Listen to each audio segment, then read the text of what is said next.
So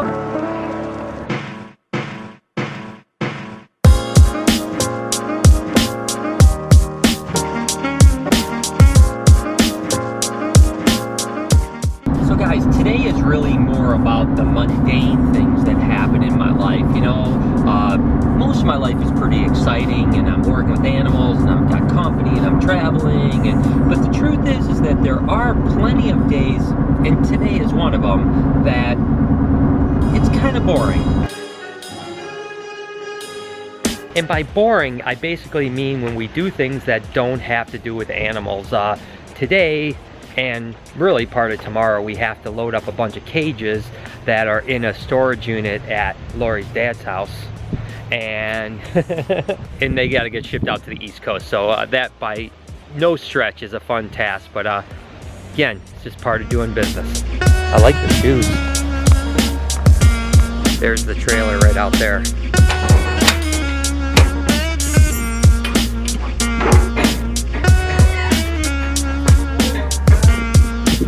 Cages that we have to get out are way in the back.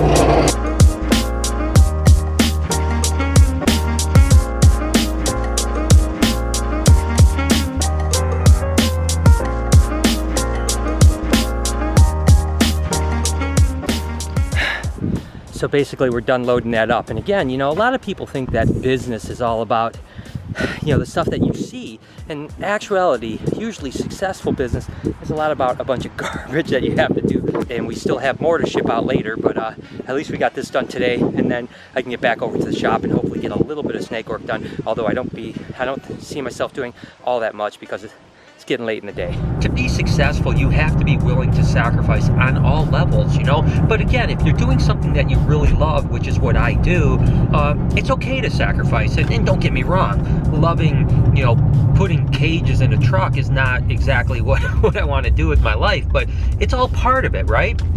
And really, no matter what you're trying to do and what you're trying to be successful with, if you aren't willing to do the little things that maybe are kind of a pain in the ass, the truth is you're not going to be successful. So rather than being whiny about it and hating every minute of it, you just do it and you make the best of it. And even though today kind of wasn't the best of days, and from the standpoint that I really didn't get to spend much time with animals, which is what I like to do, the fact is you know, tomorrow will be fine. So do the best you can do today. Make sure you do it. Do it with a smile on your face, or as best as you possibly can. And tomorrow will be a better day. It's 6:30 in the morning, and I'm heading to go load up the cages that I basically organized yesterday so they get in the truck and get off to the East Coast.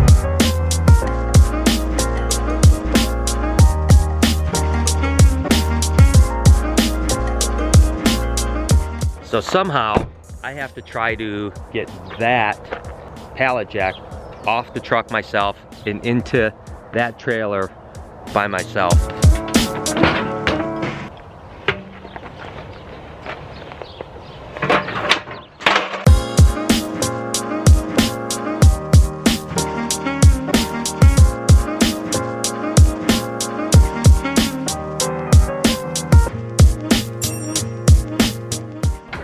I'm not going to be able to pick that up and get that all the way up here. So my father-in-law over here, yeah, right. Bob. Yeah, I got you. Yeah, sure. He's the one that gives me a hard time all the time, but he's going to help. He's helping me out. Where's my donuts?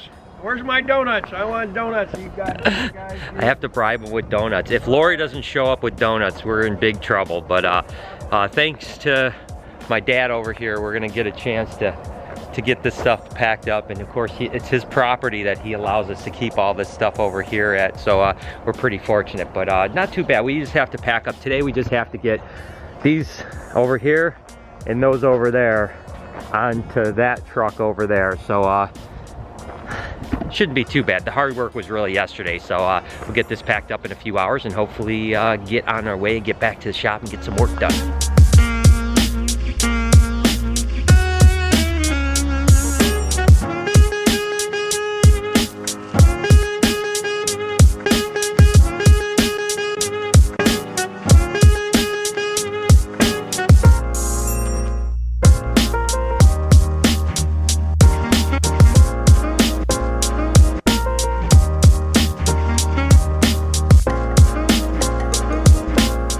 just in the nick of time. Literally, we just finished up and look at the clouds.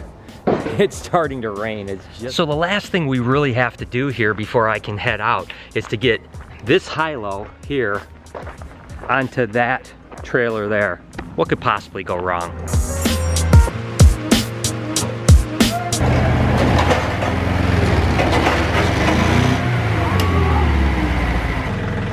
First attempt.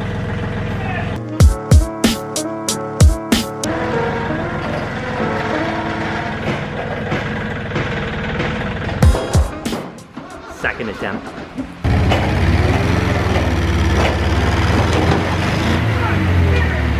We have to reassess this. We'll be back in 1 second.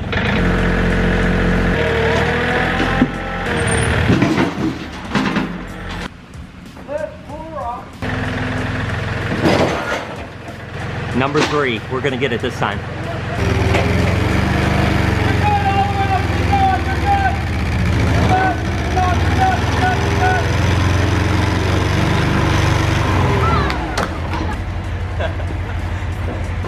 Take that.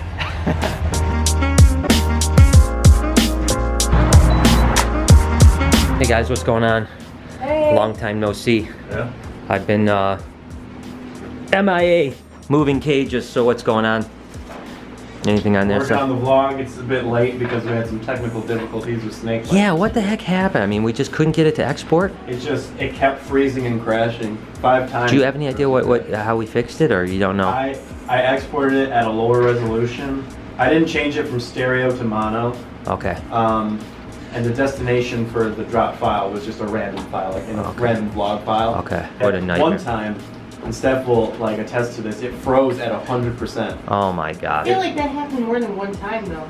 Like it would usually get like halfway through and freeze, but one time it was at 100% Oh froze. my gosh. I'm like, and crashed, and I'm like, come on. There was actually a day that we didn't do a vlog because of that, because Nico literally was trying to get SnakeBytes up, and we actually, for a minute there, I was worried about there not being a SnakeBytes because we couldn't get the file to export, and I was out of the office loading these stupid cages, so cool, that's good. Anything else good happening while I was gone? Well, we're working on emails, but we just posted the SnakeBytes episode, and we're getting some hate on thumbnail. Hate on the thumbnail? Yeah, it's kind of sad, but we're doing really she's well. She's the one responsible for it. Right here. Get your knives and pitchforks. Well, Yeah. I mean, technically, it's not, because it is a ball python, and the picture is from BHB Reptiles. I think it was probably at our old facility, but there's colorful snakes in the whole video, so I don't get it. We had another well-performing video that was a colorful snakes video, and it was like a rainbow snake. Yeah, yeah. And both times we've used that thumbnail, the video gets a ton of views. So that's why this one we decided to go with blue.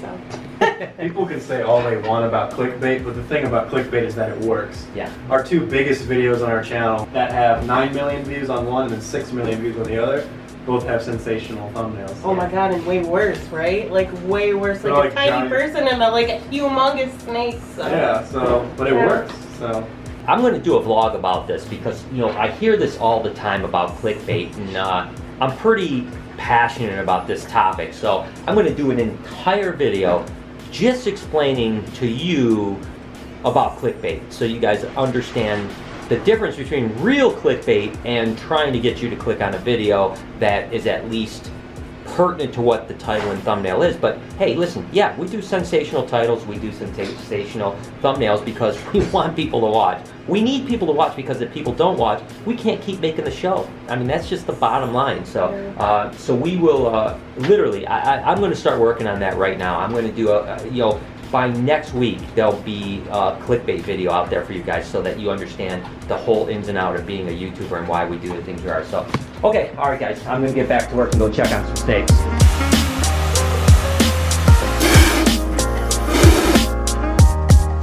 We're still hatching ball pythons pretty regularly, getting down to the last handful of clutches, maybe about 10 or 12 clutches left, and of course we just had the clutch laid, but got to set up just one clutch today of something. But it's a pretty cool clutch. This was actually a pastel G-stripe bred to a male banana motley bee, and the banana motley bee is actually a spider in a genetic stripe too, so it's a recessive mutation and a codominant or dominant incomplete dominant mutation. So what we have here is this is actually a banana motley bee. This one here, this normal, this oddball, something doesn't look like the others. This one is a genetic stripe, so this is the recessive morph genetic stripe. These two are also, hey, where are you going? These two are also banana motley bees, and you can see this one's got a really cool pattern. So, you know, one thing I want to talk to you guys about is it's pretty often that I hear people refer to me as a snake expert. The thing is, I'm not even sure what constitutes an expert. I mean, just because I've worked with snakes so long, does that make me an expert? I've certainly never said ever once that I was an expert at pretty much anything, really. What I basically mean is that, yeah, do I know a lot about snakes? Yeah, I mean, for sure, I know a lot about snakes, actually.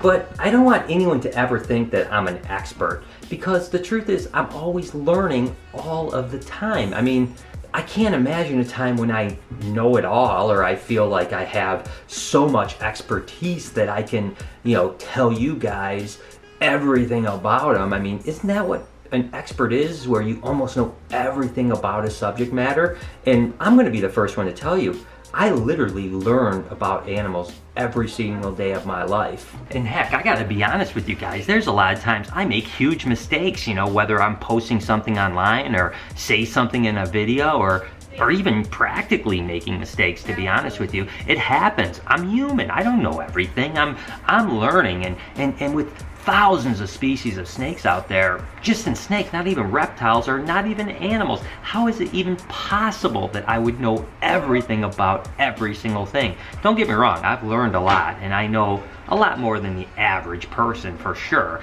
But hey, listen, don't call me a snake expert, because the truth is that I have a lot to learn. We together can learn.